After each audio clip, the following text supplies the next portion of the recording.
USB 2.0. Para saan kaya to? Saan na kaya si Kuya Elox?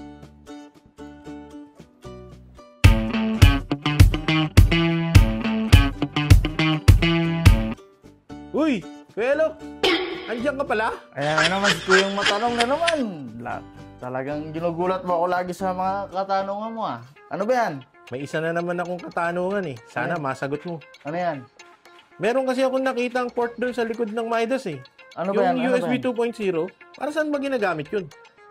Pati nga, turo mo nga sa akin kung anong USB yan. Ito, parang pang laptop printer yan eh. Ito. Okay. Parang USB Yung connection ng USB printer. na yan, pwede natin gamitin as input saka output. Ngayon, ang ipapakita ko muna sa'yo kung paano siya paganahin sa output. So, syempre, sa input. Syempre, mangangailangan tayo ng kable. Yung kable natin, printer cable or USB. Ito yung kailangan sabi natin. ko, parang pang printer eh. Saksak natin. Okay. So, di ba, sabi ko, gagawin ko siyang input. Gagawin kong pang-playback ngayon sa iPad ko. Okay. Pwede Oh, pala ito, yun. tusok ko siya. Pero pagka naka-Windows ka, dapat magda-download ka ng audio driver na DN32 USB audio driver. Kailangan yun. Pero sa iPad, okay na. Sa Okay. MacBook, okay din. Kahit di mo na i-download. Kumbaga, matic na. Oo. Once na plinag mo. Plug mo na lang siya. So ngayon, punta tayo ng routing. Check mo itong routing.